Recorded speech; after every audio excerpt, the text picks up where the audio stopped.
All right, this is it. My name's Jeff K, and you're listening to episode 500 of the world-famous West Virginia Surf Report podcast.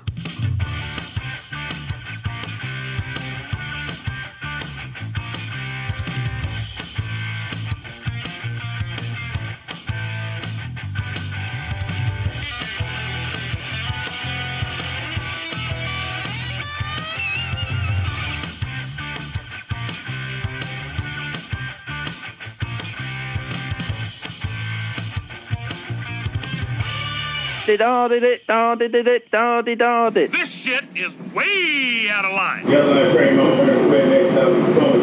She was a little bit hefty. Good boy, my ass. Jeff K's Whistle Dick of the Week. Hello, world. 500. That's insane. That's crazy. That's an avalanche of stupidity, dipshittery, etc., etc. It's a lot of episodes, but I just keep doing them. You know, I like it. I enjoy it. I have fun doing it, and it serves a purpose in my life. So I'm going to keep doing them. I have no thoughts of quitting. You know, but you just keep doing them, and next thing you know, like you got a whole bunch of episodes piled up. So anyway, this is a milestone, and I was trying to decide what to do. You know, I was going to have Zip on, but I thought I'm just gonna make this one a normal-ish. It's not going to be completely normal because I'm going to turn it over to you guys. But I got a lot of calls that came in over the hotline, you know, congratulating us on our 500th episode, and the next one in episode 501, I'm going to try to get Zip on, so we can discuss it as well. But today we're just going to do. We're going to go through, all the phone calls that came in. Nice calls, and I do appreciate all of them. And that's what we're going to do. The next one is going to be 501 Zip. I'm going to make that one available to the main network as well. But before we get to the calls, I'm going to briefly bring you up to date on what's going on in my little dingy corner of the world.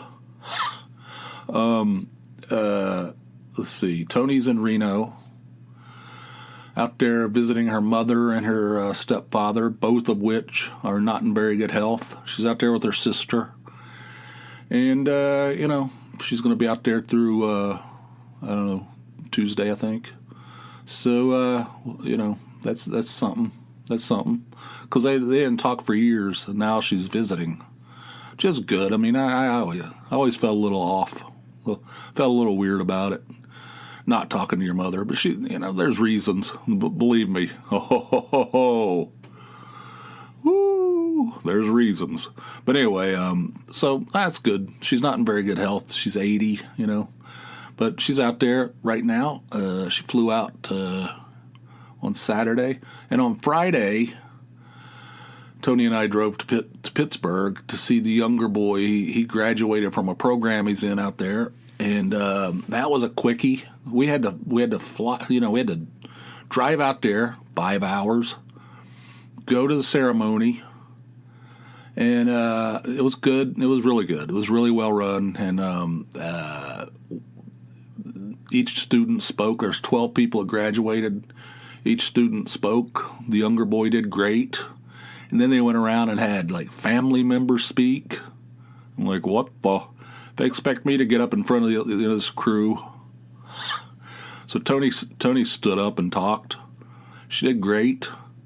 Very proud of both of them. I didn't say shit, But anyway, I'm not really, I can speak in front of groups now better than I used to, but it's not still not super comfortable with it. I could have done it. I would have muddled through, but Tony did great. She did a great job, and so we did that. It was really good, and it was there's people crying in there. It was an emotional thing. It was good stuff, and then we went over to see his apartment. Well, and I say apartment. It's a room. It's a room in a house, student housing. It's in one of these old houses that are broke up into 1,000 different, apartments. I don't know. It's not, not something I would, it's literally a room, a bedroom, and it's full of shit. It's a mess. Thing's a disaster. But anyway, hopefully he'll be getting out of there soon. But, it's just a place for him to sleep, while he's going through this and while he's going through his studies and whatnot. So we did that. And then we went out to dinner, this place called Big Jim's. It's in Pittsburgh. It's a famous old restaurant. It's been there for years and years. And I got I just got a club sandwich. I told Tony, I said, because I was looking at the menu before we went over there, and I was like, I'm just going to get a club sandwich. I love a good club sandwich. Every once in a while, it hits the spot. I like everything about it. I like how they cut it in fours. I like the toothpicks shoved through. Fantastic. All right, so we went to this place. It took a long time to get a table. Place was packed, and it took a long time to get a table. We sat down. It took a while for, I don't know, it was just crowded and kind of chaotic. Ordered a club sandwich, and it came with nothing. And then we ordered some French fries for the table, and the thing was not. It was not a traditional club sandwich. The thing had gigantic slices of bread. The thing was so huge, and it had shitloads of meat on it. It's like unbelievable. How am I going to eat this? I can't even. Nobody's jaw could open wide enough to fit so you had to eat like the top half. You know what I mean? And then move down to the bottom half. Like each section of the sandwich had to be split into two, you know what I mean? Vertically.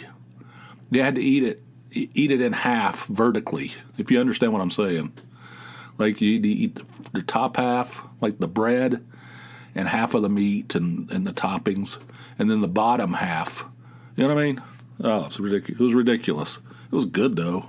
I ate the whole thing. It was an enormous sandwich, but it takes a lot of fuel, baby, to keep this machine running.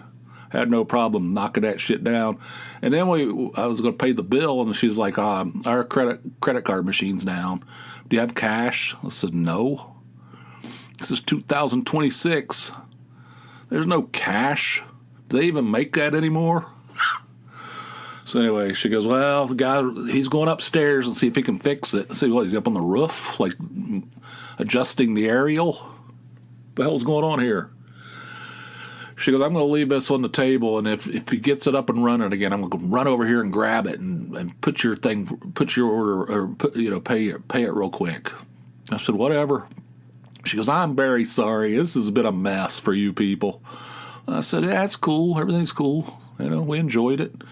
So we sat there for a few minutes, and she come running over. It's up. It's working. She grabbed it and like sprinted off, and it worked. She, we paid the bill and left, and then we drove 5 hours back because Tony had to get up. Well, I had to take her to the airport.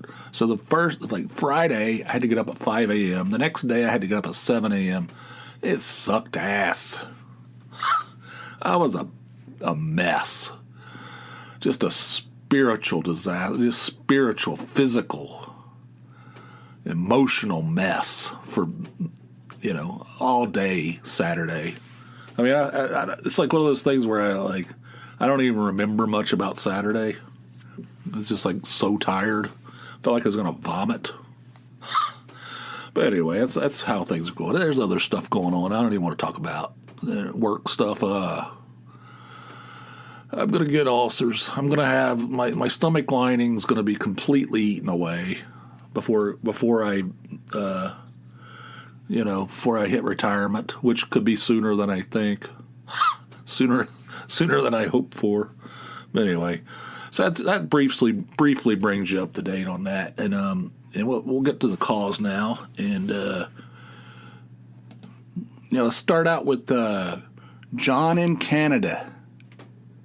Here you go. Hey, Jeff, surf reporter John calling from Canada to congratulate you and producer Zip on 500 episodes. 500! That's an absurd number of hours talking into a microphone and somehow never running out of things to say. Although, I know you sometimes have to dig deep into the notebook to keep us updated, but it's always entertaining. Hang on a second, let me take a hit off this coffee. Anyway, being a faithful Patreon subscriber, I can say that I've listened to every episode, worth every penny, although here in Canada, it's a $6 a month monthly donation due to currency exchange rates and what I can only assume is a steep tariff on premium American comedic content. Throughout the 500 episodes, I've laughed and nodded along with the occasional what the along the way. Even personally, I was always nervous to go to the doctors to get checked out for the same reasons you were. What the hell are they going to find? But I took inspiration from you and said, if Jeff can do it, then so can I. And so I went for the first time in 2025 for the full checkup, which was years overdue, and landed essentially where you landed. Thank you for being the finest example. And hell, I even named one of my dogs Andy as a tribute to the original Black Lips Houlihan. I hope you find yourself back in Canada, preferably during the summer months, and preferably seated at the Sky Dome watching the Reds and Blue Jays with a cold, proper Canadian IPA in hand, not any of that Labatt Blue stuff. I don't know a single person who actually drinks that. Anyway, congrats on 500 episodes, an incredible milestone. Here's to the next 500 in your ever-expanding network of worldwide surf reporters. I'll see ya. Bye. I enjoyed all those those little, let me take a hit off this coffee thing. Let me take a hit off this Dr. Pepper. No, you spin. Hang on a second. Tasty. But I enjoyed that, John.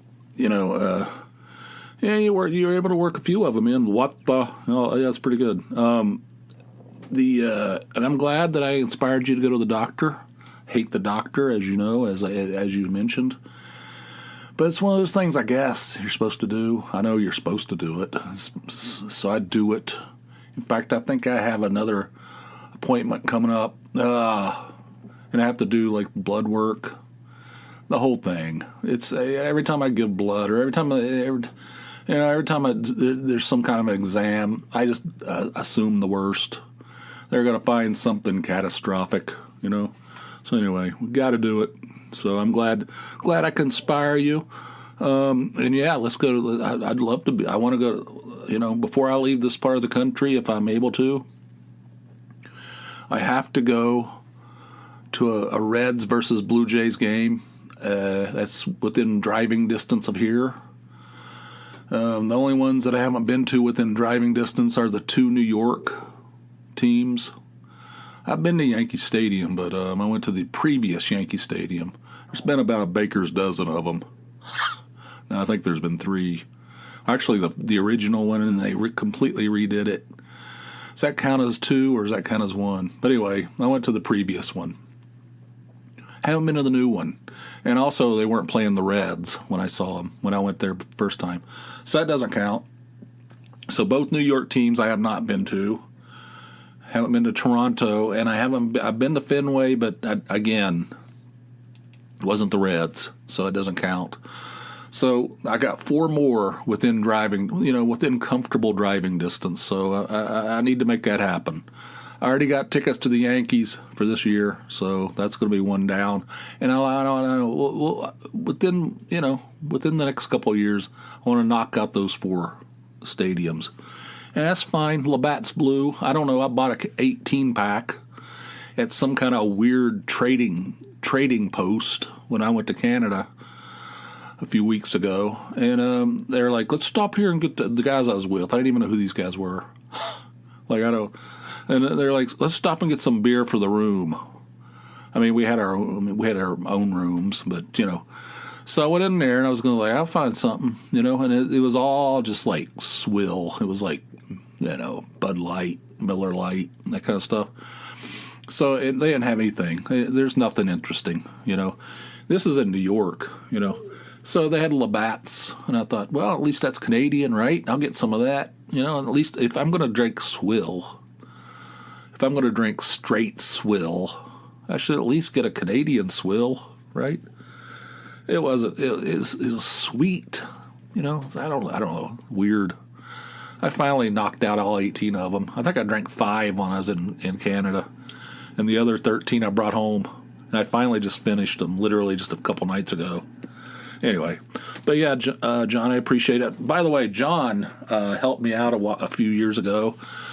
I had back when the Surf Report website was kicking. I had these affiliate programs with Amazon, and I used to get money. I'd get money for, like, when somebody buy something through the website. Like if they click through, I'd get a portion, a small sliver of what they spent. And I got kicked out of the American one. I don't know how. They said I was like promoting something or other. I broke some kind of rule. And I got kicked out of the American program, several years ago. But the Canadian program is ongoing to this day. So every once in a while I get a little bit of credit on that, and I can't order anything there because they don't ship to the United States anymore. I don't know why, but they don't ship down here. They used to for years. I bought stuff from Amazon Canada using those credits, and they'd ship it to my house, but they don't do that at all. They don't ship anything to the United States anymore. So I was like, how am I going to... I got this money sitting in here. I wanted to get this replacements box set for the that Tim box set, which is one of the greatest things ever. And so I mentioned it somewhere, maybe on here, or maybe it was, I don't know where it was. But John said, hey, you can ship it to my house and I'll just forward it to you. I said, are you serious? I offered him money to help with the he wouldn't take any money off. And he shipped it straight to my, I had it shipped. I ordered it through Amazon Canada, shipped it to his house. He shipped it to me. How cool is that? That's awesome. Appreciate it, John. That's good stuff. Also, by the way, when I was up there in Canada a few weeks ago for work, beautiful time of year to go to Canada, middle of winter. Whew, boy, that's something else. But I checked to see if I had any money sitting in there on that Amazon Canada. I had a few dollars. I thought, what am I going to do? So I ordered Tom Petty's Wildflowers, which has an extra disc. It has a bunch of stuff that was recorded and never released because it was originally going to be a double album, So they re-released it with all the extra songs that were left off, Had that delivered, had that shipped to my hotel. So I got to use some more Canadian credits. I don't know, whatever. But John, I appreciate you calling in. I appreciate you being a patron. I'm sorry it costs $6 Canadian. You're probably right. There's probably tariffs. Who the hell knows? God. But anyway, I do appreciate it. Appreciate everything, and good luck with your. You have a dog named Andy. That's fantastic. Black Lips Houlihan, the finest example. Oh, I am. You said I'm the finest example. Talking. Anyway, I appreciate it, John. That was a great call, and call back anytime. This next call is from our old pal Susan, and here it is. Hi, this is Susan. Congratulations on your 500th episode. I just started recently, maybe a year or two, with your podcast, but actually started reading your it was the alley. It was a laxative. That's what got me started. Hysterical laughing. As well as there was some tourist in New Zealand when the earthquake or the volcano erupted. I was cracking up at that. And it's just enlightening and funny. And your humor is so similar. And I think your wife's schedule is my partner's schedule. I'm up at 2:33 a.m. It's ridiculous. Anyway, congratulations. I've only called in once. I thought your number just popped up on my phone. It was weird. It was in Threads or something. Anyway, congratulations. I'll listen to you and have a good rest of the winter. Let's hope it's over soon. See ya. Bye. All right. Appreciate that. Yeah, that was that weight loss medication, Ally. Is what it's some kind of weight loss medication that when it was released, they said, this is going to cost you. When you take this, it definitely is going to make you shit your pants. All right. And there was like all these. So I saw this thing. I was reading about it online, and I saw this like frequently asked questions about this medication, and it was ridiculous. It was saying you should wear brown pants. I'm not even joking. I mean, I'm not kidding. It had the frequently asked questions about this medication. It's got Ally, ALLI, right? And it had about the ways that you can take this medication and still feel comfortable, being at work and stuff like that. You're supposed to you're supposed to have like a change of clothing with you at all times. They recommend that you wear brown pants. This is not a joke. I'm not even joking. So what I did was I took the frequently asked questions. This is back on the website, of course, and I put it in layman's terms. I put the way they phrased it, and then I put it in layman's terms, make it easier to understand. It is pretty funny, I have to admit. It's one of my favorite things. I don't remember what you're talking. I don't know about the volcano thing. I can't even remember that. But I appreciate you reading and following my exploits throughout the years. I do appreciate that. Yeah, you said you and your partner have like similar schedules to me and Tony. Yeah, so I don't know. It's not great, but in the near future, retirement probably for me. We're still not going to be on the same schedule though. She gets up at 4:00 in the morning. That's ridiculous. That shit's never going to happen with me. But anyway, I don't go off on another tangent. And I do want to mention one thing you said, that my stuff is enlightening. Wow. Never heard that before. Scandalous and stupid, I've heard. Never heard enlightening. God. But I do appreciate it, Susan. Thanks for calling in. I appreciate the congratulations. This next call is from Rob in Florida, and here we go. Hey, my friend, Mr. K. Rob from Florida. Hey, congrats on the 500th episode, man. You've given me years and years of entertainment. Like I said, I think I said before when I called in back to the days of, how many fucks in Deadwood, And I think I tried to hook up with you one time, when I was working in Pennsylvania. I remember texting you and said, hey, do you want to come down for a beer at my business? And, and it never happened. I think you were kind of skeptical, like you thought I was going to like mug you or something, but I don't know.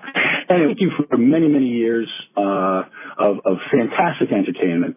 You've turned me on to other podcasts, which I really appreciate. Like Wheeler's Dog, and then there was a Josh guy who was on and off for a while, but he was good. That Wheeler's Dog, I don't know. Apparently, I through the I heard you and the Wheeler's Dog, Eugene got a beef. I don't know. Seems like you guys always come along, but anyway, hey, congratulations on your 500th show. That is fantastic. Love you guys, and we'll be talking. Bye now. Yeah, another old time reader of the website. Fucks in Deadwood, hell yeah, that was a good one. That was from the TV show Deadwood on HBO. If you're unaware, they had the most profane language in that show. They said the word fuck so many times. I started even before the show came out, there was like reviews of it. So this thing's ridiculous with its the language, The F word is like used so often. It's like maybe the most in any show ever. So I thought, well, I'm going to count those things. I'm going to count them. So I started with episode 1, and I published a page on my website, and it had the number of F words spoken. And then I broke it down by, the frequency, how many FPMs, fucks per minute, that kind of thing. And I did it for all 3 seasons, and I did it for the movie. There was a movie that came out years later. And it's all up there, and that thing became like a phenomenon. It was linked at the Drudge Report. That's where it started. The Drudge Report somehow linked to it, right? And it got into like Howard Stern talked about it, Rush Limbaugh talked about it. It was on a bunch of radio shows. It was on TV shows. It was mentioned in all kinds of magazines and stuff. People were wanting to interview me. It was ridiculous. It was crazy. It turned into like a big deal. I had several of those little flare-ups like that where things kind of took off. And it was that was probably the biggest one. But anyway, I thank you for mentioning that. And I'm sorry I didn't hook up with you. I'm shy. I don't like. The problem with that is, okay, so I write a humor website, or I publish a humor website. People expect me. I think people will expect me to be funny, right? So I don't like. I'm ill at ease because I'm not always funny. I don't want to disappoint people. I don't want to disappoint people by actually talking to them in person, if you know what I mean.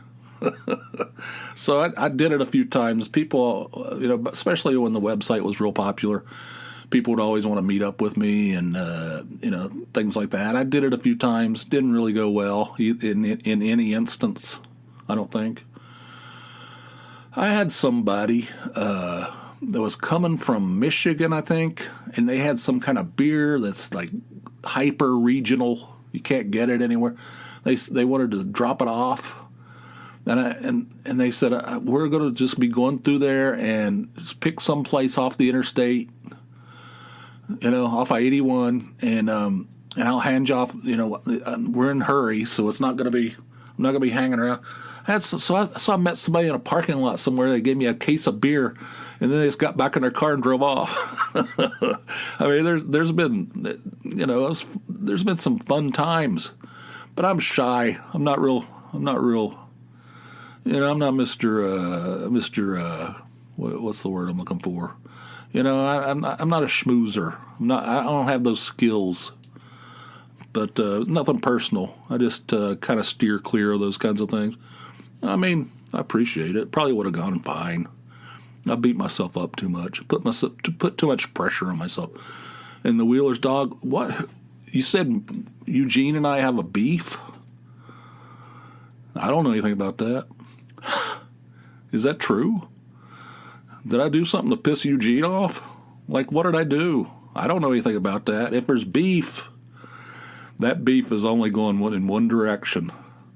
It is a one-direction beef. I don't have any problem with Eugene. Eugene and I are brothers, comrades. Once a Peaches employee, always a Peaches employee. Exactly like being in the Marines. We are, there's a brotherhood of us.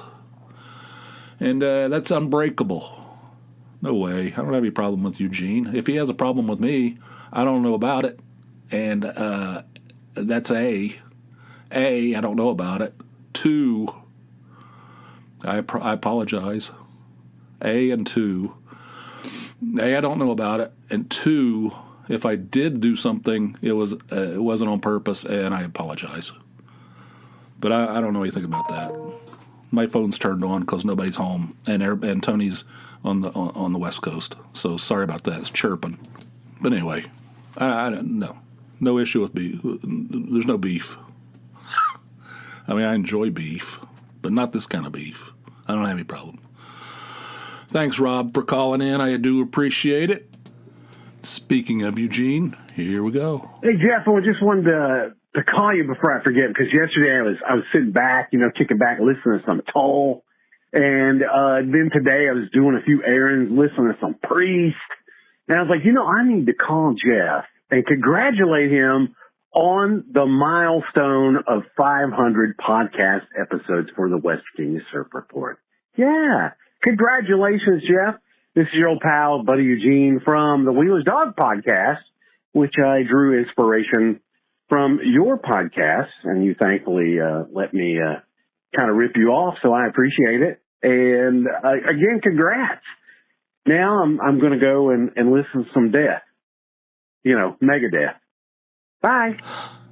All right, that's in reaction to recently. I was talking about people that talk about they refer to bands like Skynyrd, instead of Leonard Skynyrd, or somebody said Purple. I think he was in Purple for a while. I say, what the hell are you talking about? Oh, Deep Purple? You call him Purple? So I was going off about that a few episodes back. So you're listening to some Tall, and you're listening to some Priest. Yeah, okay, that's all right, whatever. But I don't know. Death. That's pushing. So do people shorten Megadeth to Death? I don't know. Anyway. So that's what that's about. But Eugene, thank you for calling. And I remember when you were getting ready to start your podcast, and you said, "Do you mind if I set mine up similar to yours?" I said, "No, go ahead, man. It's just a container. It's just a container, right? And what you put into that container, that's unique to you. What I put in my container is unique to me." And I don't know. And some people might say, your container, it's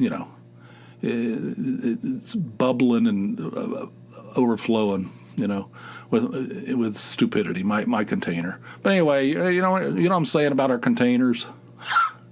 I hope we don't have a beef. What the hell?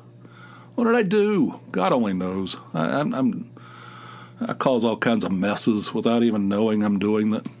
But if I irritated you somehow, Eugene, I apologize. Jeez.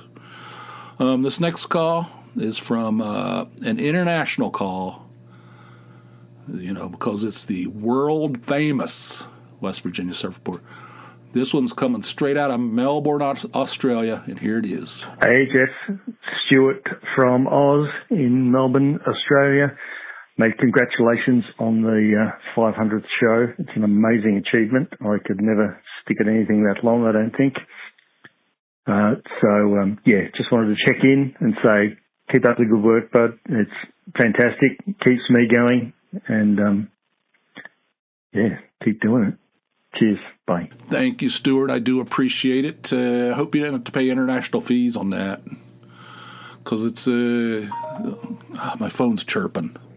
It's baseball stuff. I mean, I'm glad baseball's back, but enough with that. But anyway, thanks, Stuart. I do appreciate you calling in. I'm getting off track here. And you say I keep you going. Good stuff. I'm glad I can help in some small way. I appreciate that. Thanks for calling in. Thanks for listening and all that stuff. This next one is from our old pal Patrick in Memphis. And here we go. Hey, Jeff. Patrick here from Memphis, Tennessee. Man, congratulations on 500 episodes coming up, man. It's always always get a laugh, always get a chuckle out of your shows. I grew up with Mad magazines myself, and I think our sense of humors are right on line. So man, I always get a laugh, and congratulations on 500 episodes, man. I've been reading the podcast, or reading reading the website since about 2005-ish, and listening to the podcast since it started. I might have missed an episode here or there, but been with it since just about the beginning. So again, congratulations, and I'll talk to you later. Yeah, but I started with Mad Magazine. Well, it started with my dad. My dad's hilarious. He has a dry sense of humor. He made me laugh today, He was talking to me about something down there in the old folks camp they live in. It's not a camp. It's a community. But down in Florida, he was bitching about something, and it cracked me up. Just the way he puts things, the words he chooses. He's hilarious. So it started there, and then it was Mad Magazine, then it was National Lampoon, then it was Late Night with David Letterman. You know, these are the things that molded me. And, you know, and some other stuff, too, along the way. But, you know, like Green Acres, for instance. Love Green Acres. And Monty Python's Flying Circus. Yeah, there's been some, you know, these are the things. These are the cornerstones. The foundation. Anyway, thank you for calling, Patrick. And I appreciate you reading the website since 2005. That's a long time. I don't update it anymore. I don't know. But I do miss it sometimes. I do miss writing sometimes. So I started back up doing the No New Jeffs. And that's you know, my Substack column that I publish once a month. So if you want a little hit of that, you want a little hit of my writing, you can subscribe to that. It's totally free. It's called No New Jeffs because they're not making new Jeffs anymore. Jeff is now an old man's name. I don't know how that happened. Used to be a ton of Jeffs. There's no new Jeffs. There's just old Jeffs. So it's nonewjeffs.substack.com, and it's free. Just sign up, and it'll be delivered right to your inbox. In any case, Patrick, I appreciate you calling in, and thanks for the congrats. And this next one is from my mother. Here you go. Jeffrey, how you doing, baby? This is your mama. How are you? Are you doing okay? Are you feeling all right? Are you wearing clean underwear? And the reason I'm asking is the last time you visited, you left a pair here, and well, you scared your father. He saw it and he thought there was a large caterpillar in there, and you know, his blood pressure just went through the roof. I mean, it was terrible. But anyway, we sure miss you, and we're so proud of you, Jeffrey. I mean, I can remember it was many years ago when we first saw you, and you know, with that huge noggin of yours. I mean, you know, Jeffrey, you hurt me. To be honest with you, I couldn't walk for 3 weeks after I had you, but anyhow, we just love you, Jeffrey, and we wanted to wish you a successful 500th podcast episode thingy. We're just so proud. We love you, Jeffrey, and we'll talk to you later. Come visit. Bye. What the hell? Well, first of all, Mom, it sounds like you need a lozenge. I don't know what else. I don't know. The whole time I don't know. Could use maybe like a cough drop or something. It sounds a little rough. And caterpillar. What the hell? All right. I'm getting them. I don't want to be paranoid. I don't want to be a conspiracy theorist. But I don't think that's my mother at all. I mean, I don't know. I'm not 100% sure. I could call her. In fact, that's a good sign right there. She called. I didn't call her, right? She never calls me. You know, right there's a sign. So right there's a sign. But anyway, I don't know. Sorry, my huge noggin caused you such discomfort. I have a tiny Duke head. I mean, my head's too small for my body. I mean, my head is like the character, the Duke, the Genesis album, Duke. Yeah, guy, I don't know if you know what it is. I'll put it on the website. But I don't have a huge noggin. What the hell's going on here? I'm starting to believe this is not my mother at all. And you might want to, I don't know, maybe get some some Tic Tacs or something. What the hell the shit's going on? This next one is from our old pal Clinton. And here it is. Hi, Jeff. This is Clinton from Indiana. Hey, when you're talking about famous 500s, you know, the list starts with Indianapolis. You probably got Daytona on there. The Proclaimers are walking 500 miles, and now you and Zip, 500 episodes. Congrats on that. Thanks for giving us a window into your world and for the laughs, and we wish you many more. Thank you. Yep, famous 500s. We got the Indianapolis 500, Daytona 500, and you dug pretty deep. Deep? for that Proclaimers reference. I could walk 500 miles and whatever that is. That song, we used to listen to that at Peaches, me and Eugene, back before we had beef. We used to, blast that in the store. Heard that like 1,000 times.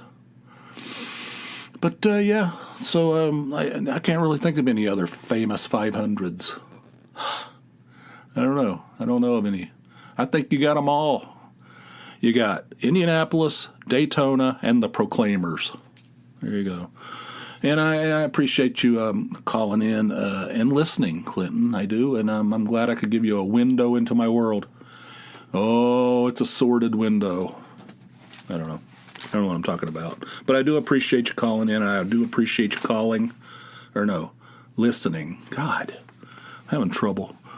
This thing's going to be long, man. This is going to be like some kind of Joe Rogan shit, right? This is going to be a long episode, probably the longest one ever. This next call is from my old pal Jim. Well, Jimmy as I knew him. Currently Jim. Here it is. Hey, Jeff. It's your old buddy Jimmy, the former 11-year-old utility infielder of the infamous Dunbar Dentists back in our Little League days. Man, just wanted to call and congratulate you on your 500th episode of the West Virginia Surf Report. Man, that's a great accomplishment. I always enjoy it. I've got the notification set, so whenever you drop one on Patreon, I'm getting my phone dinged, and usually I jump right on there and listen to it. So always look forward to it. You've given me a lot of laugh out loud moments, especially with all the cool Dunbar stories. Of course, I can relate to those, kind of can picture those areas in my mind, the old fast check, everything in Dunbar, actually.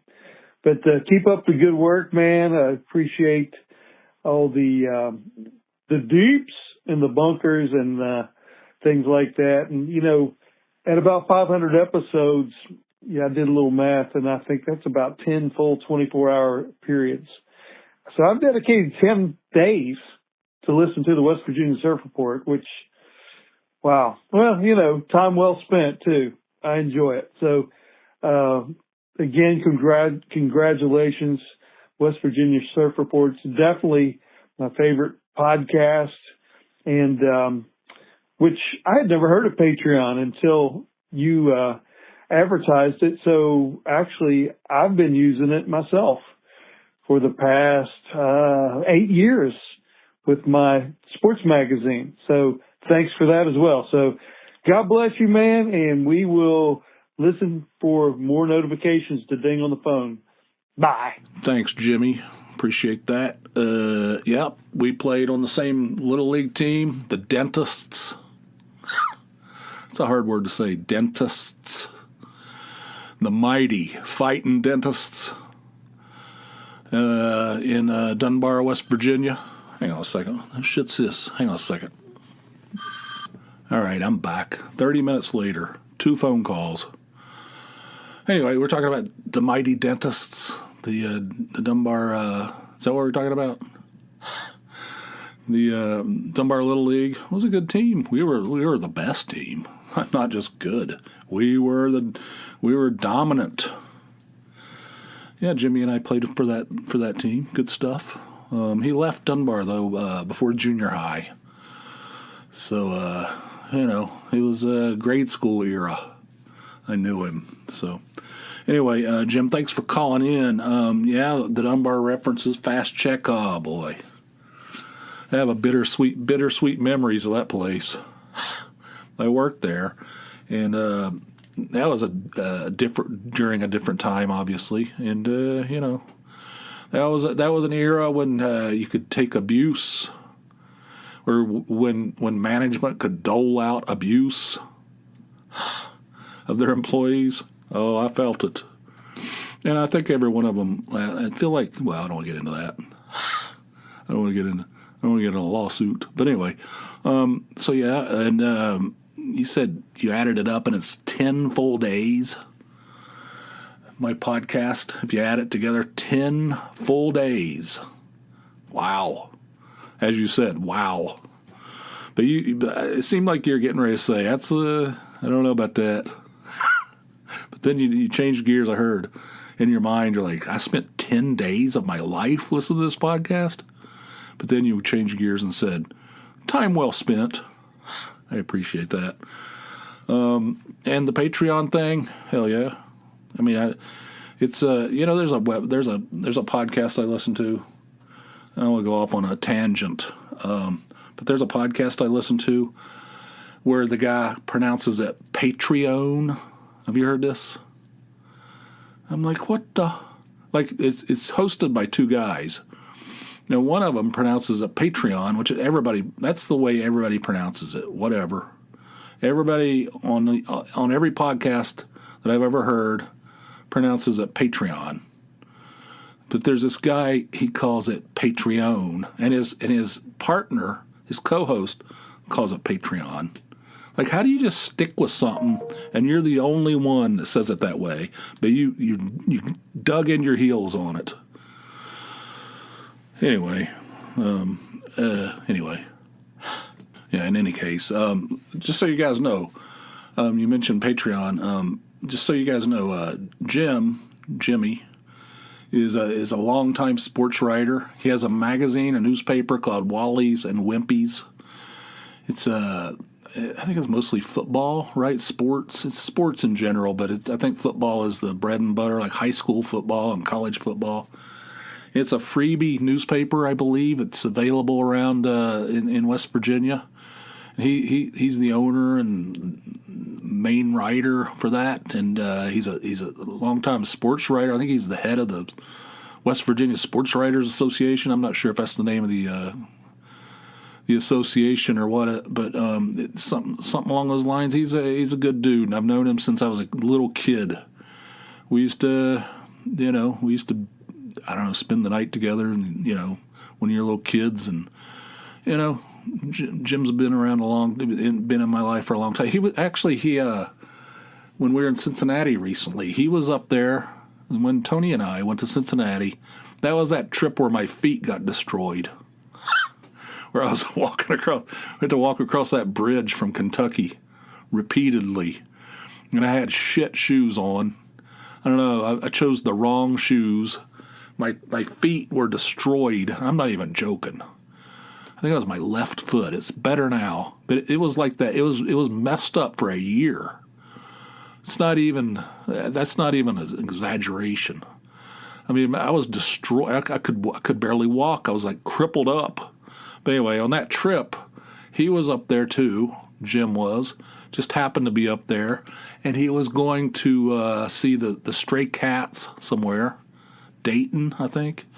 And he was going to take in a Reds game. It was one of the Reds games we went to, me and Tony, So I said, we talked, and I said, why don't you come up? We're going to go tour the stadium.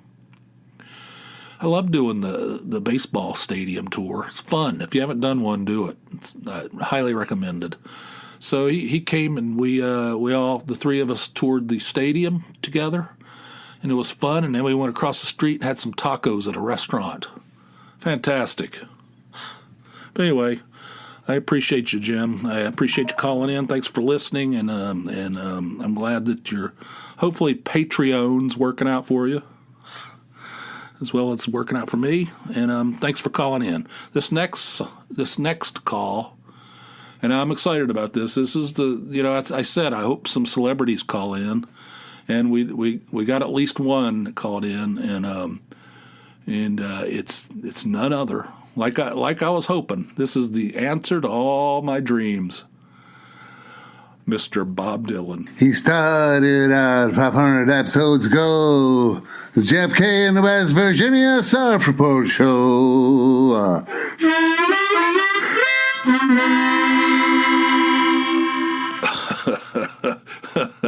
I don't know. I mean, isn't Dylan... Isn't Bob Dylan from, like, Minnesota or something? I think he's from Hibbing, Minnesota. Mr. Robert Zimmerman. This is I don't know. It seemed like it didn't sound like a Minnesota accent. It didn't really sound like Fargo. It didn't sound like those. those characters from Fargo sounded a little bit more, I don't know, Scottish, right?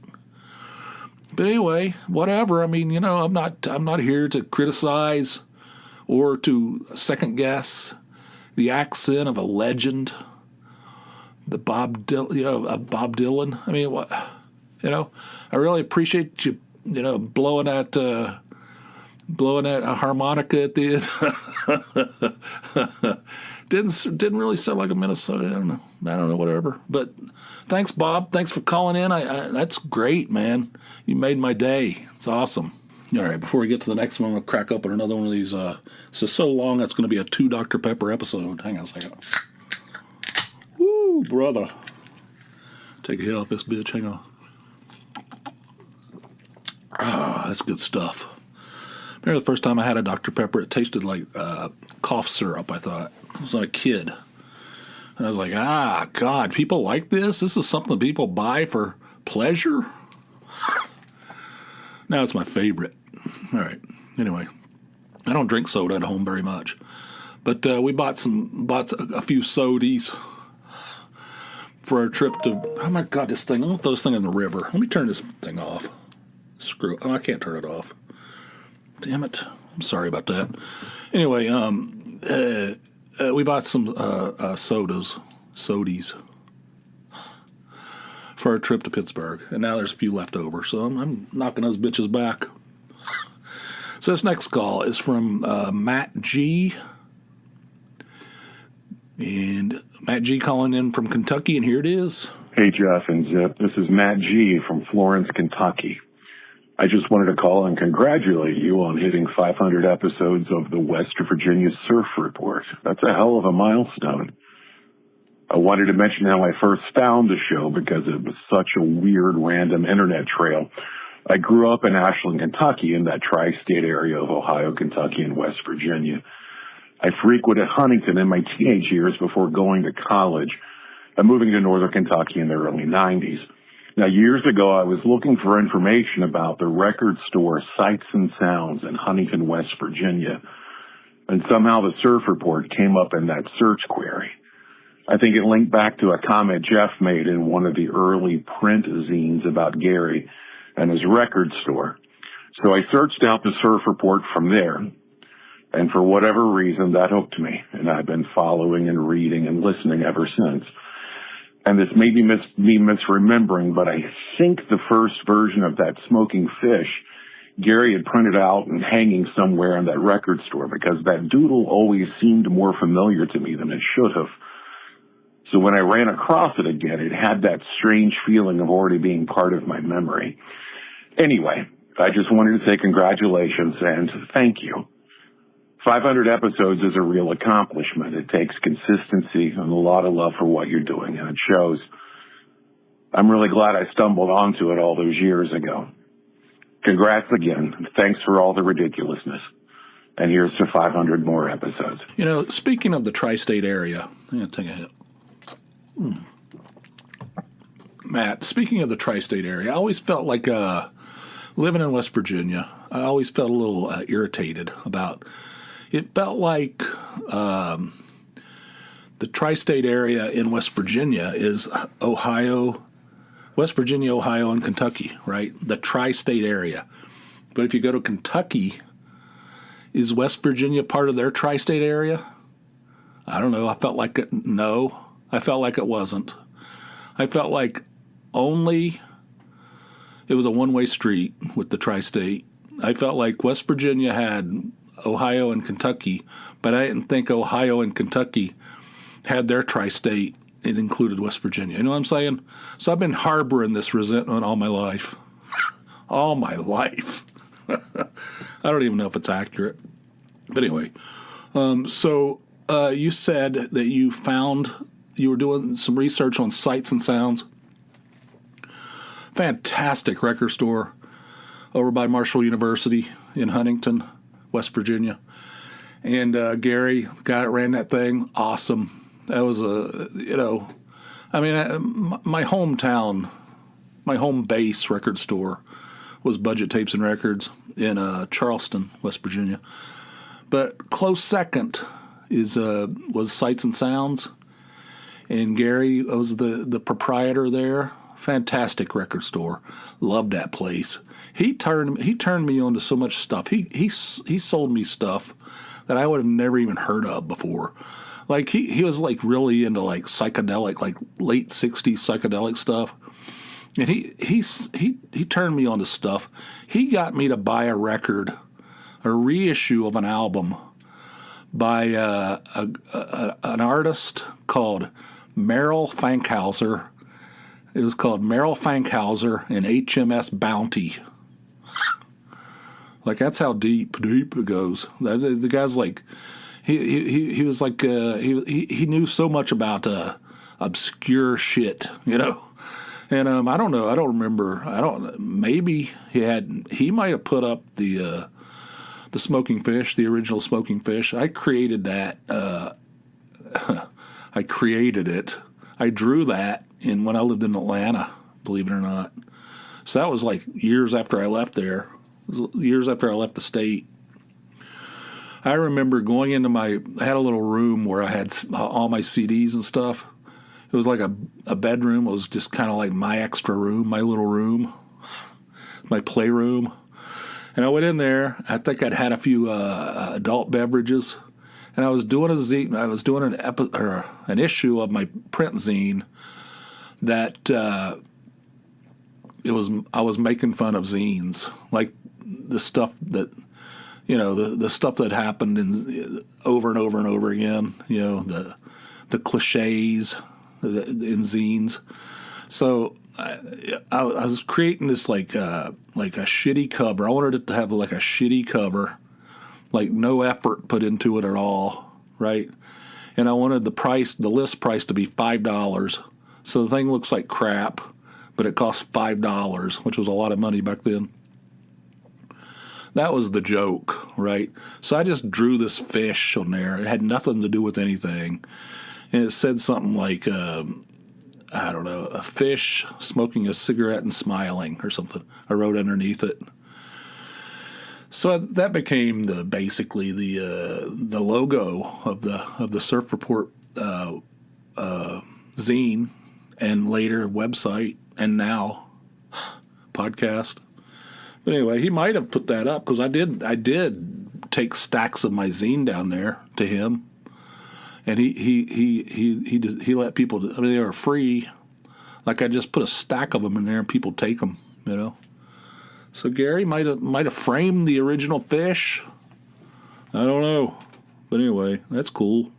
I had no idea. That's awesome.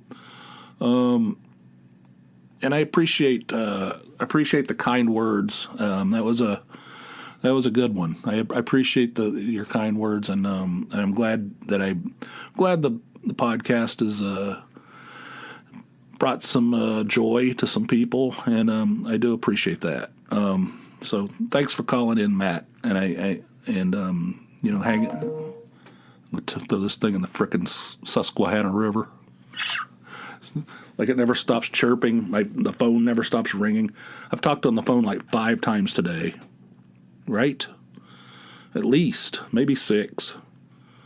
Oh, that's from Tony. She's in Reno. Who's she saying? Somebody. Oh, boy. All right. Anyway. I won't get into that. But anyway, thanks, Matt. I do appreciate you calling in. And this next call is from my coworker, Stephanie. Hello, Jeff. It's your coworker, Steph. I don't usually call in because I talk to you about all this stuff at work. But I had to call and say congratulations on the 500th episode. It's quite the impressive mountain of silliness. I love it. Also, congratulations to Zip. I have to say I'm a big fan of the first episode that he recorded as a fill-in for you. A lot of laughs there. A lot of killing, but he made it funny. Also, I wanted to mention that I love it when Ian calls in. It's always a great time. And I have no problem understanding him, probably because I watch Outlander. I would guess that's why. If anyone wants to solve that problem of not being able to understand Ian, just give a season of Outlander a watch. I'm sure that will help. Anyway, I love it when he calls in. It's great. And also, I love it when Jason calls in. His calls, I mean, it goes without saying, they are definitely something to look forward to. Okay, that's about it. Again, congratulations, and I'll see you at work. Bye. All right, mountain of silliness. That's accurate. That's accurate. You know, you can call it a mountain of silliness. You know, that's accurate. And Zip, Zip.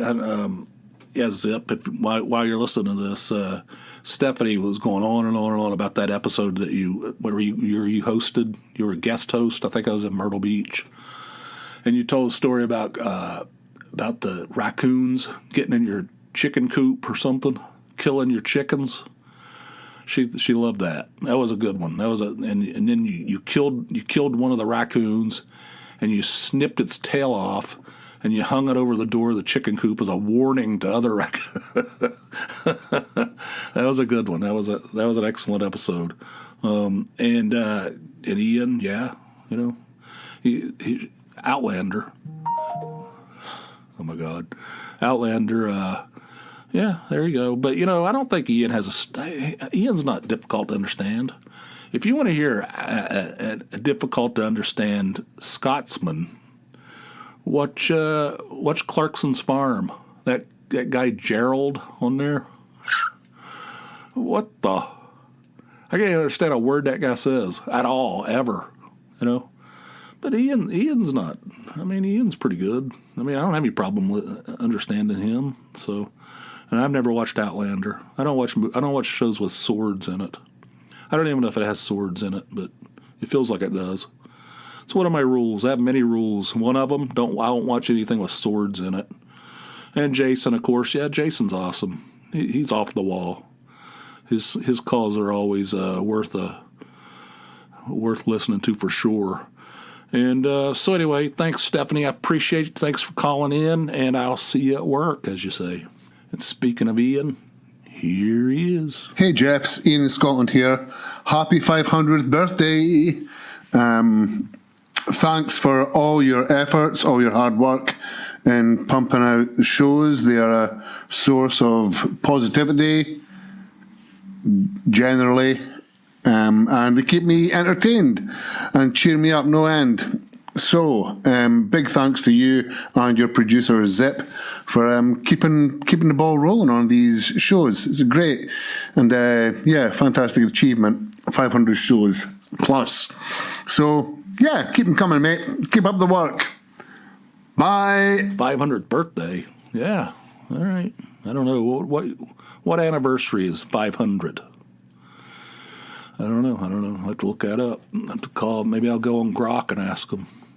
So you said I'm a source of positivity, and then there's a pause and it said generally. Yeah, well, that's accurate too. You know, that's cool. Generally, yeah, I have my moments. I'm not always super positive. But you know, as I was listening to this, I sound like. You know, Steph had said she didn't have any trouble understanding you.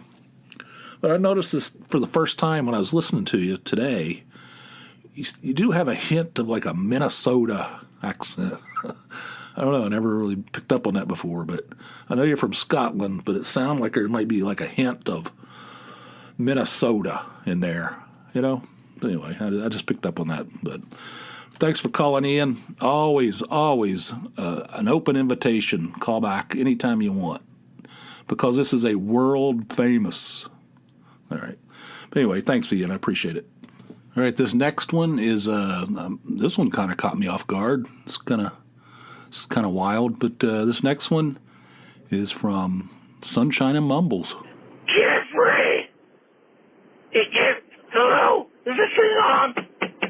Jeffrey! This is your mother-in-law, Sonny. And we just wanted to call and tell you how proud we are of your 500 show. But we never thought you'd fucking make a amount to nothing. And look at you now. Who? Yeah. Yeah. That was Ronald Jones, Jeffrey. Okay, Jeffrey, bye-bye. Oh man, that was good. I appreciate that. I appreciate you calling in, Sonny, and hope you're feeling better. And my mumbles, oh man, that was heartfelt. Your little tribute was, I'm not afraid. I'm not ashamed to admit that I got a little choked up there. That was very heartfelt, mumbles. I do appreciate that. What in the? Anyway, thanks for calling.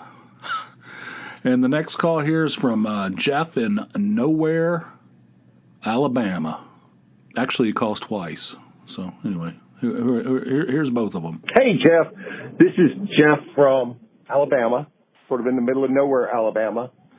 Just want to call and congratulate you on the 500 shows. I remember reading your website way back. I know in 2005, 2004, I remember you had rules of thumb. Love that.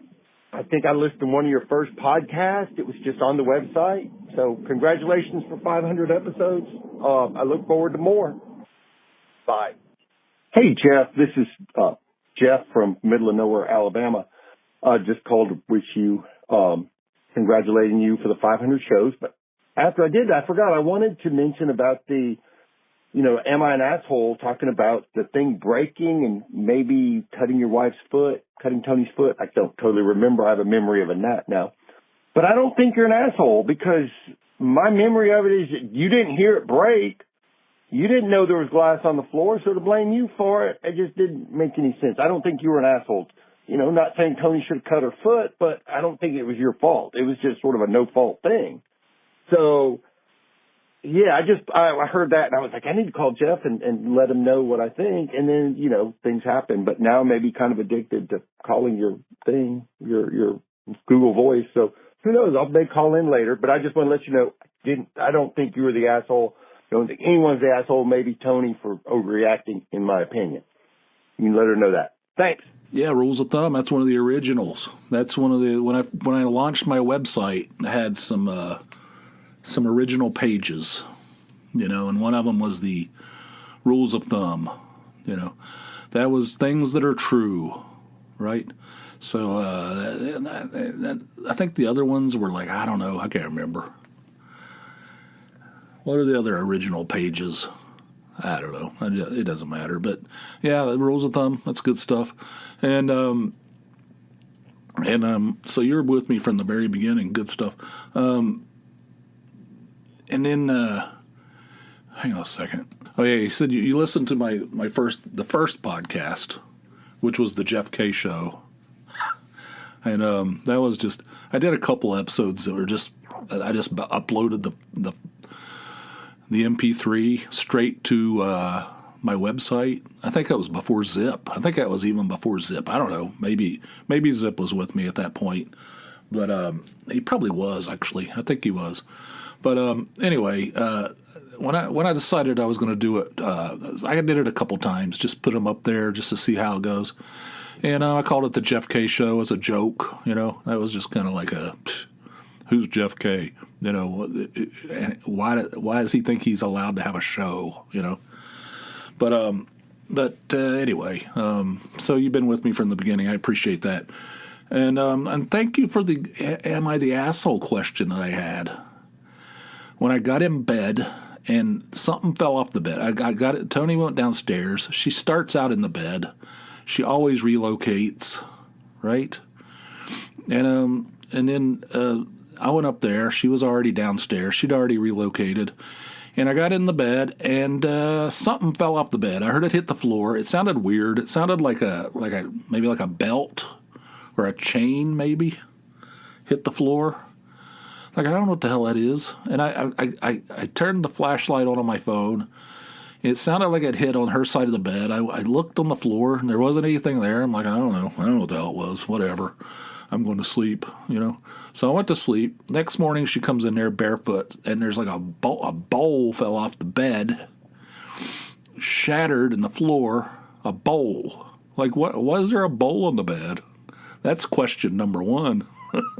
You know, what the hell's that? And, you know, and it broke, and glass, there was a little bit of glass. She stepped on glass. She had it embedded in her foot. I mean, it wasn't bad or anything. Didn't slice her open or anything. But she had a sliver of glass in her foot. She was pissed at me. She was like, you just allowed... I said, I didn't know it broke. I didn't even know what it was. I said, I didn't know there was a broken bowl. I said, why is there a bowl? You know, just the... So she was legitimately mad at me. I said, I don't think I'm at fault here. I mean, I don't know why there's a place setting for 4 on the bed. She goes, it was a bowl, you know. I said, yeah, but why is it on the bed? You're missing my point. Anyway, thanks for supporting me on that, Jeff. I think you're right. And you said she's the asshole. I'll let her know. I'll make sure she's aware of that. Thanks for calling, Jeff. I appreciate that. And call me back anytime. This next call is from my old buddy Tim in Dunbar. Here we go. Hey, Jeff. This is Tim in Dunbar. Just wanted to congratulate you on the big number 500. You know, you and I go way back, and I remember we were kids that time. You cried on my shoulder because you were so frustrated that your ballet career just wasn't going anywhere. And you looked me in the eye, and you said, gosh darn it, I'm going to be successful at something. Well, you did it, buddy. And just want to say thanks for giving, on behalf of all your listeners, thanks for giving us a weekly escape from the rigors of everyday life. Congratulations on 500. Bye. Yeah. Yeah, I mean, I had a long dream of wanting to be a ballet dancer. It was, you know, it was a special, I mean, it was a different, you know, it's not your standard everyday ballet dancer. It's, you know, I do a ballet, I do a, you know, a lot of ballet moves, and I dance and prance around, stand on my toes. But then at the end, as the music builds to a crescendo, I blow the full ass out of my pants. It was this is my dream. This was my dream, and then it didn't work out. And you're right. So, but I appreciate you saying that I was able to find some success, even though my dreams of being a ballet dancer did not work. But I appreciate that, Tim. And you're right, we go back a long time. 5th grade, I think.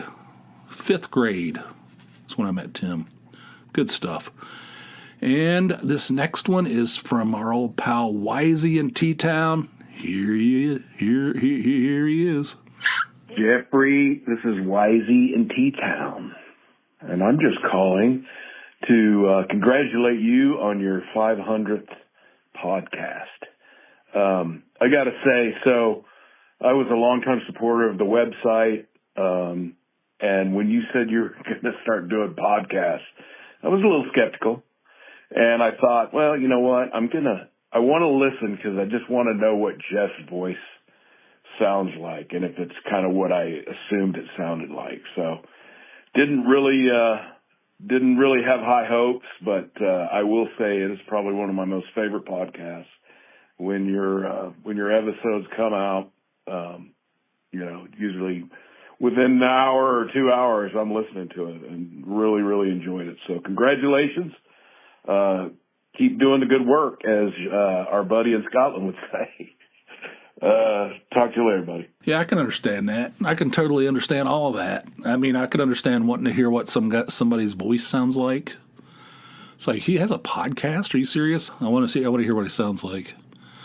But I was thinking, thing's going to be a piece of shit. This thing's not going to be any good. Like, who does this guy think he is? You know? I mean, I can understand all of those emotions.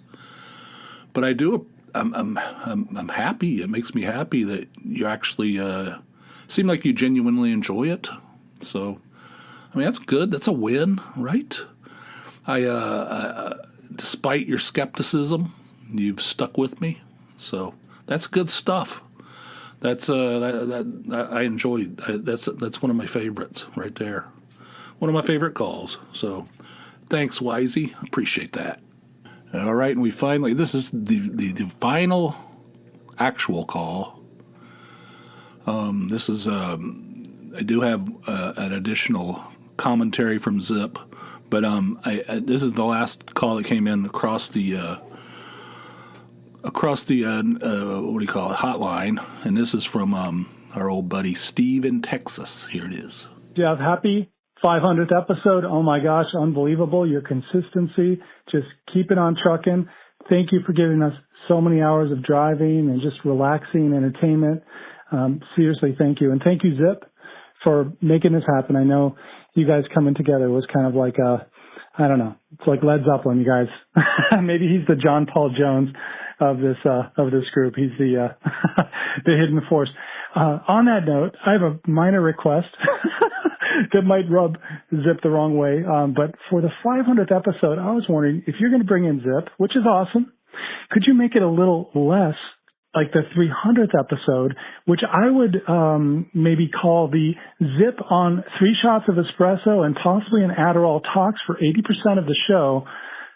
Okay, that might sound harsh, but go back, pop it open, and just hit fast forward 30 seconds on your favorite podcast app and tell me if I'm wrong.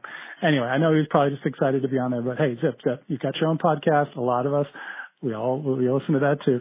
And I just wanted to hear Jeff talk about, so Jeff, I want to hear about what the show's meant for you. And, what do the secrets think of the show? Do your kids ever watch it? Does your wife ever listen to it? Has, anyone at work become a fan or a follower? Any awkward moments? Has anyone ever recognized your voice when you're out in public? And by the way, Zip, all meant in good fun. Seriously. But, congrats, Jeff. Seriously. Happy 500th. And here's to another 500 more. Cheers. Steve in Texas. Signing out. Man, taking some shots at Zip. No, that episode, was that the episode that Eugene was on with me? Back before the one-way beef started? Beef? I don't know. I think. But, listen, I had to talk. I think Eugene was having technical difficulties. He wasn't, there was like some kind of delay or something. He was having trouble. There was problems and I'm like, I wasn't doing very well. I mean, somebody had to fill the air on that thing. I mean, what the hell? I don't know. I mean, Eugene's a pro. Eugene's a radio professional, like a literal radio professional. And I don't know what the hell I'm doing. And, but Eugene's a professional, but I think he was having technical difficulties. It wasn't, it didn't go smoothly. So I don't know. But, anyway, I appreciate you calling in. Thanks for, the consistency. The consistency's a big part of it, which I'm proud of. And that's something I talk about sometimes with people. It's like when I started my website, I mean, it was the early days. It was kind of early in the internet days, But, when I first started publishing that website, there's nobody reading that. Tim in West Virginia, Tim in Dunbar, the guy just called in just a few minutes ago, talking about my ballet career. He was probably him and my brother, there's like nobody it was like nobody read that thing, but you stick with it. There's a part like, all right, when you're starting a new what is the word I'm looking for? A project. When you're starting a new project, you're all excited about it. You're thinking about it. You're super excited. It's like really exciting, this is going to be great. And then you do it and nobody gives a shit. There's a period where nobody gives a shit. And that's where most people get off. They shut down, But you got to push through that, and that's something that a lot of people cannot do. They can't get past the disappointment. Like you hit publish on your very first whatever it is, whether it's a blog post or it's a zine that goes out in the mail, or it's or a podcast episode. You hit send on it, whatever, and you think, all right, here it is. This is where it starts. This is how it starts, and then nothing. You got nothing in reply, but you got to push through it, you know. And you asked how I feel about the podcast. Well, I mean, it's a great. It means the world to me. I mean, I don't want to sound pretentious. I hope I'm not pretentious at all. Try not to be, but I have to have something going on. I have to have some kind of creative outlet. Have to, and if I don't, I start getting a little squirrely. I get squirrely sometimes because of other issues, like this frickin' phone, which I'm going to throw in the. Oh my God, irritating. But anyway, I get squirrely if I'm not doing something. So even when I was like a teenager, I was writing stuff, like I was writing scripts for like the Brady Bunch. Like I'd write a Brady Bunch script, except it was like, I don't know, scatological.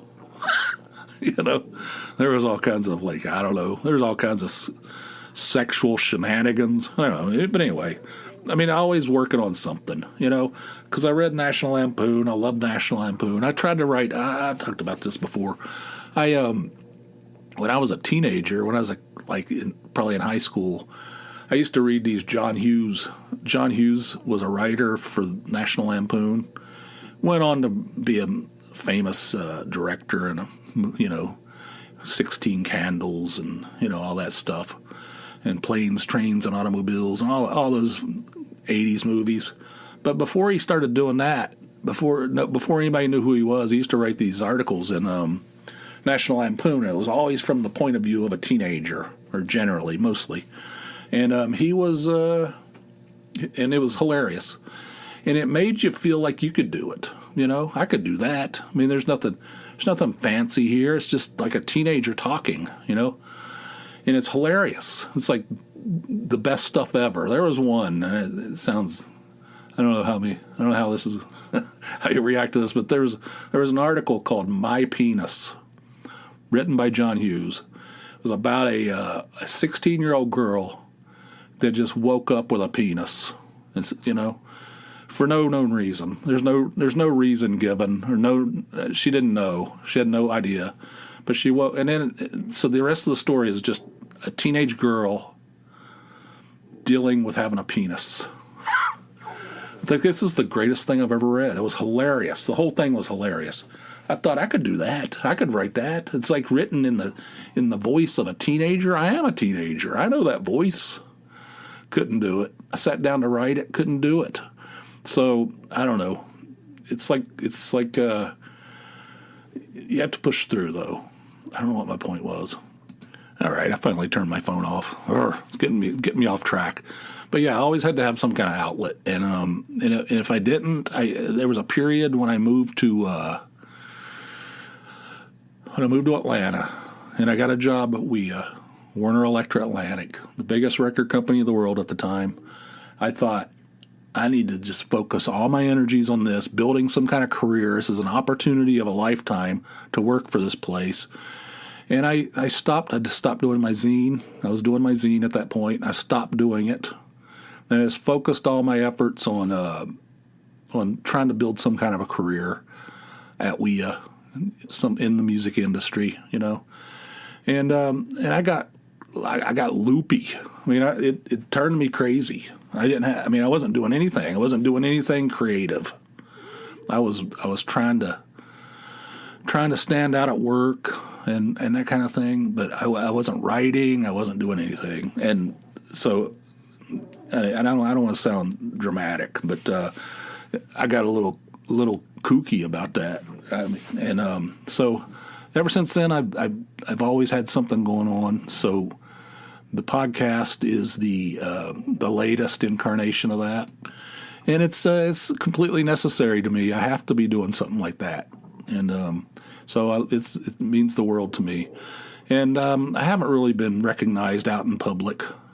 Nobody's heard my voice, but I have had coworkers, in the early days, coworkers would listen to it and say stuff. I had senior managers said they listened to it. I'm like, what? What in the world? Why? How did you know about it? What the? So I've had that at the beginning. I used to freak me out, like senior managers, like my boss's boss's boss, Hey, Jeff, I heard your podcast the other day. That was pretty funny. Heard that one about farting. That's top notch. I'm not even kidding. This is not a joke. I had somebody say, I heard that the one about all the farting. So you got to be more specific. I think 50% of them are about farting. But anyway, and I also had this guy. There was this episode I talked about this fourth grade teacher. I think I'm going to do another episode about the fourth grade teacher, about the fourth grade. But she used to talk about her and her husband. She's talking to like fourth graders in West Virginia in the 70s, and she's talking to us about these high-end meals that her and her husband would go out and have, these expensive meals in fancy restaurants, and she would talk about, and the first course was this, all this stuff, and she was like going on and on talking about these meals that she had in fancy high-end restaurants in Charleston. And we went to the top of the inn, and we went to this, and I can remember at one point she goes, and then we finished off with a spectacular Cherries Jubilee. That's why she said it. She said it at the end. I'm not even joking. She said Cherries Jubilee, and we're all like, what the? We got a Burger Chef. I don't know what the hell you're talking about. We got a Dairy Queen. I don't know what the hell cherries. And so I was like early days of this podcast. I was talking about that, and I was walking through this area at work, and it's like back in those days it was just an open floor. This big area of work is just like this big giant open floor. It's filled up with stuff now, but back in those days it was open. I was just walking across that floor, and I could hear off in the distance, Cherries Jubilee. Somebody shouting from somewhere. I don't even know where he's. I look over there, and it's this guy who's like he's high up. He's like shouting to me across. That stuff used to freak me out, I was like, I'm going to get in trouble. I mean, I don't talk about work on here much, but I don't know. I don't know what they're going to, I don't know. I don't know what's going to happen. If I say something that's like going to cause a controversy or something, they used to freak me out. But I think at certain points throughout this podcast, I think everybody at work's heard it, off and on. I don't know. I don't know how many people listen to it consistently, but, that's about it. I don't really, I can't really think of anything beyond that. But thank you, Steve. I appreciate. This is going to be a long podcast. Holy mackerel! Might have to do. It's got to be one of those ones where you have to like stop it in the middle and continue it the next day. If you have a commute this long, I feel sorry for you. But anyway, this last sound clip I have for you. It's not actually a call. It's Zip talking about his experiences editing and producing this here podcast. And I'm hoping to have Zip on the next episode. We'll talk some more about it. But this is he dropped this into the folder. This isn't. He didn't call in. This is it goes longer than the allowed 3 minutes. But here's Zip, producer Zip, right here. Hey, Jeff K. Zip here. Just wanted to congratulate you on 500 episodes, and also, just kind of like touch on how the West Virginia Surf Report impacted me. So I'm sure as everybody's listening, I produced the show, I edited it for you. I've actually been here for the whole ride. 500 of these episodes, and I don't remember how many of the Jeff K show we did, but it was less than 100. It was like 50 to 100, somewhere in there. And it's been a lot of fun because I enjoy listening to your show. I enjoy your work. I've actually read your books. I haven't read Crossroads Roads, but I read the collection of stuff from the West Virginia Surf Report. And I'll wrap back around to that. But how I got roped into the West Virginia Surf Report was I had my own podcast for many years. And through that, I just kind of self-taught myself how to edit podcasts and by proxy, do kind of audio editing in general. And I parlayed that into making a Fiverr account, which is like a freelance work, pairs you with like clients and stuff. And I was originally just kind of doing that for side money because I figured I know how to do this. Why not try and make some money off of it? And through that, I started accumulating a lot of, recurring clients. I branched out. I actually did voice work for a long time. And I had always kind of had this idea of turning that into kind of like a business. And I did for many years. It was Gamma Gator Productions. I ran it with somebody else. And, we did podcast editing. I did general audio editing, a little bit of video editing, not a lot, and a lot of voice work. And how, the West Virginia Surf Report kind of tied into that was you were actually my first reoccurring client, which is always kind of what I had wanted. I wanted a relationship with a podcast that, I wasn't like on the mic or actually like a part of the podcast, but I was just like the reoccurring editor behind the scenes guy. And when I met you, the relationship, it turned into that. And you and I working together actually, it contributed a lot to me taking that next step to focusing a lot of effort into Gamma Gator Productions because it showed me that it's like, this is viable. Like I can do this. And, eventually I poached you off Fiverr, which Fiverr does not like it when you do that, but that's a whole different story. And, at its peak, I had multiple, podcasts that I had a similar relationship as, I do with you. And I was doing a lot of voice work and, for probably about 2 years, you could argue it was my full-time job. And a lot of that, was spearheaded by you, the faith you had in me to be your editor, you being willing to accept feedback, because that was always frustrating with some of these podcasters is telling them like, here's some input that would make your show most successful. And, some of that is, there's self-interest in that because it's, obviously the more successful the show, the more work I have at my disposal, the show continues, blah, blah, blah. And you were like receptive to feedback and made changes. And I think it made the show stronger and sorry, the cat's meowing at me.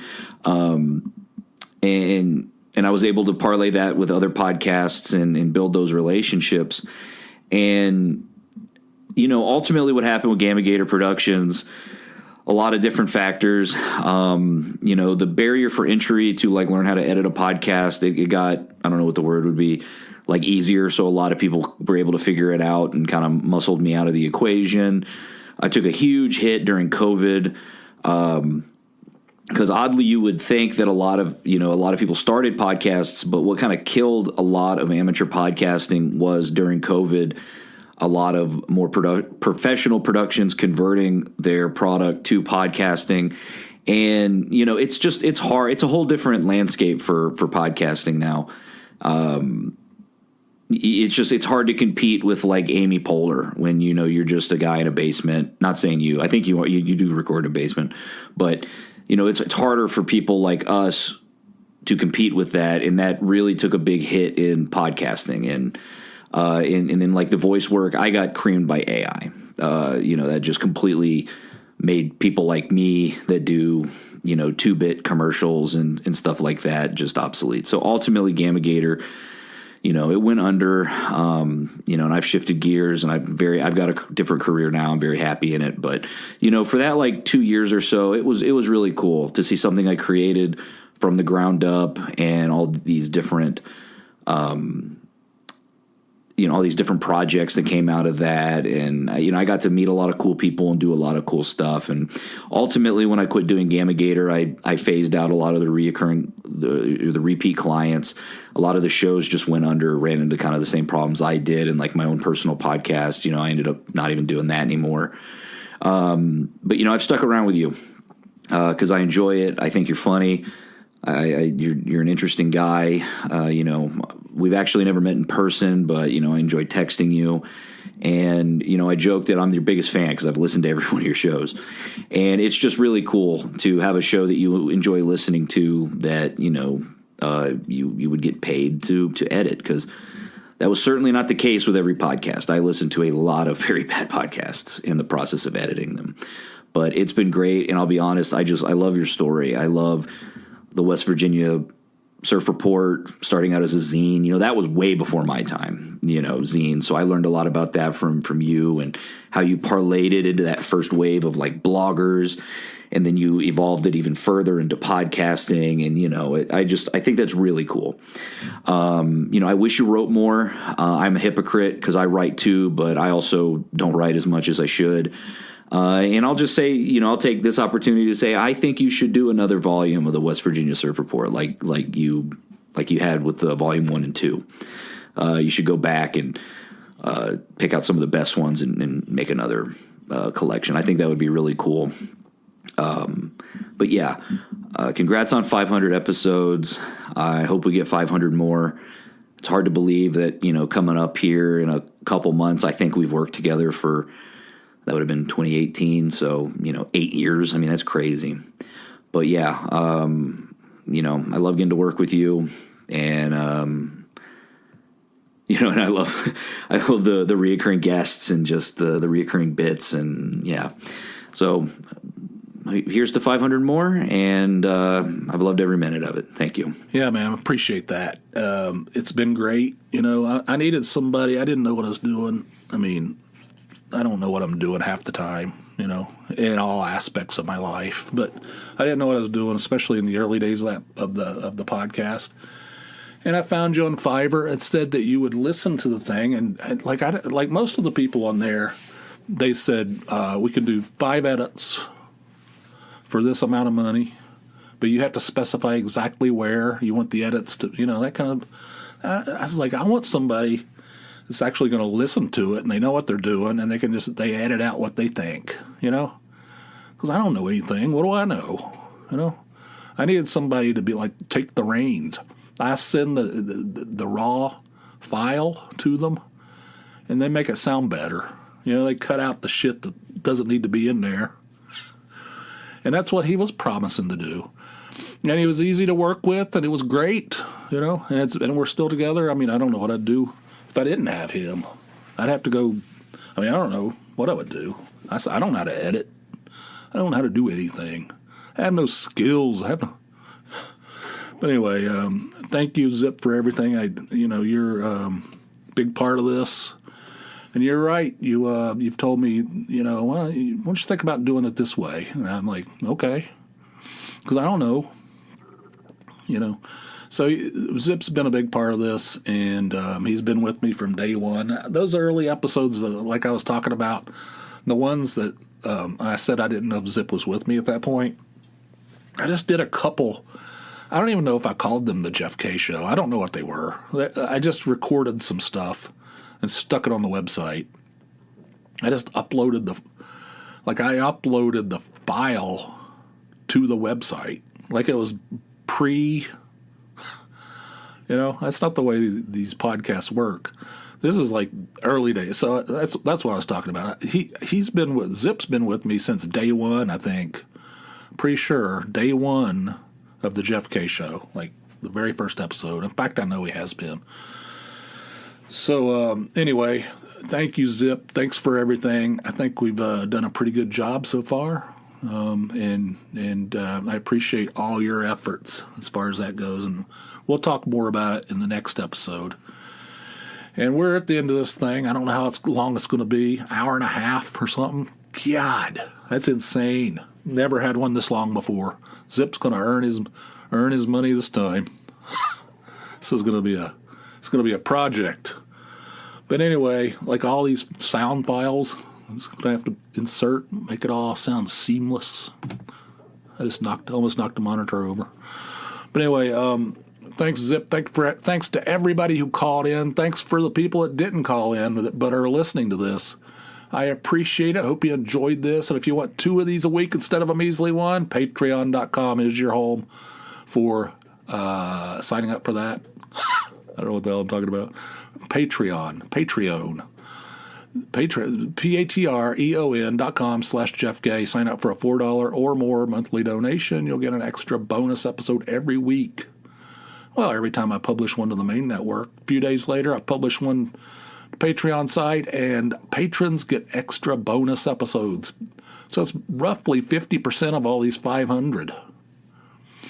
So if you wanted to sign up for that, right, and you never signed up before, brand new to it, there's probably like 240 or somewhere 230 of episodes, full-length episodes you haven't heard before. And that's another mountain of silliness. That's a whole other mountain. Anyway, patreon.com/JeffK. And if you want to call in like all these folks did this time, give me a call round the clock, 570-290-8151. That's round 24 hours a day. Whatever, you have any comments on anything, just give me a call. And you'll almost certainly be play a part in a future episode. I do have a new one already for the next episode. So, join that person. 570-290-8151. And surfreportpod.com is the web home of the podcast. That's where you can get expanded show notes, links, photographs, what have you. Value added. Support materials. surfreportpod.com. And we're at the end of this thing. Thank you guys for everything. I hope you enjoyed it. Here's next time we will start in with episode 501. So until then, hope you guys have yourselves a fine, fine day. I'll see you. Bye.